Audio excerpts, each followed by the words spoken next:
गं गणपतये नमः। जय माता दी। आइए सुनते हैं महालक्ष्मी व्रत कथा। एक समय महर्षि श्री वेद व्यास जी हस्तिनापुर पधारे। उनका आगमन सुन महाराज धृतराष्ट्र उनको आदर सहित राजमहल में ले गए। स्वर सिंहासन पर विराजमान कर चरणोदक ले उनका पूजन किया। श्री व्यास जी से माता कुंती तथा गांधारी ने हाथ जोड़कर प्रश्न किया, हे महामुनि, आप त्रिकालदर्शी हैं, अतः आपसे हमारी प्रार्थना है कि आप हमको कोई ऐसा सरल व्रत तथा पूजन बताएं जिससे हमारा राज्य लक्ष्मी, सुख संपत्ति, पुत्र पौत्रादि व परिवार सुखी रहे। इतना सुन श्री वेद व्यास जी कहने लगे, हम एक ऐसे व्रत का पूजन व वर्णन कहते हैं जिससे सदा लक्ष्मी जी का निवास होकर सुख समृद्धि की वृद्धि होती है। यह श्री महालक्ष्मी जी का व्रत है जिसे प्रतिवर्ष अश्विन कृष्ण अष्टमी को विधिवत किया जाता है। हे महामुनि, इस व्रत की विधि हमें विस्तार पूर्वक बताने की कृपा करें। तब व्यास जी बोले, हे देवी, यह व्रत भाद्रपद शुक्ल अष्टमी से प्रारंभ किया जाता है। इस दिन स्नान करके 16 सूत के धागों का डोरा बनाएं, उसमें 16 गांठ लगाएं, हल्दी से पीला करें। प्रतिदिन 16 दूब व 16 गेहूं डोरे को चढ़ाएं। अश्विन क्वार कृष्ण अष्टमी के दिन उपवास रखकर मिट्टी के हाथी पर श्री महालक्ष्मी जी की प्रतिमा स्थापित कर विधि पूर्वक पूजन करें। इस प्रकार श्रद्धा भक्ति सहित महालक्ष्मी जी का व्रत पूजन करने से आप लोगों की राज्य लक्ष्मी में सदा अभिवृद्धि होती रहेगी। इस प्रकार व्रत का विधान बताकर श्री वेद व्यास जी अपने आश्रम को प्रस्थान कर गए। इधर समयानुसार भाद्रपद शुक्ल अष्टमी से गांधारी तथा कुंती अपने अपने महलों में नगर की स्त्रियों सहित व्रत का आरंभ करने लगी। इस प्रकार 15 दिन बीत गए। 16वें दिन अश्विन कृष्ण अष्टमी के दिन गांधारी ने नगर की सभी प्रतिष्ठित महिलाओं को पूजन के लिए अपने महल में बुलवा लिया। माता कुंती के यहाँ कोई भी महिला पूजन के लिए नहीं आई। साथ ही माता कुंती को भी गांधारी ने नहीं बुलाया। ऐसा करने से माता कुंती ने अपना बड़ा अपमान समझा। उन्होंने पूजन की कोई तैयारी नहीं की एवं उदास होकर बैठ गए। जब पांचों पांडव युधिष्ठिर, अर्जुन, भीम, नकुल और सहदेव महल में आए तो कुंती को उदास देखकर पूछा, हे माता, आप इस प्रकार उदास क्यों हैं? आपने पूजन की तैयारी क्यों नहीं की? तब माता कुंती ने कहा, हे पुत्र, आज महालक्ष्मी जी के व्रत का उत्सव गांधारी की महल में मनाया जा रहा है।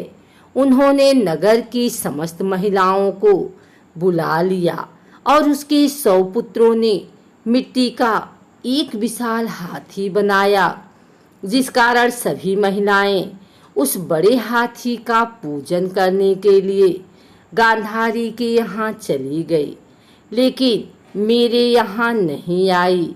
यह सुनकर अर्जुन ने कहा, हे माता, आप पूजन की तैयारी करें और नगर में बुलावा लगवा दें कि हमारे यहाँ स्वर्ग के ऐरावत हाथी की पूजन होगी।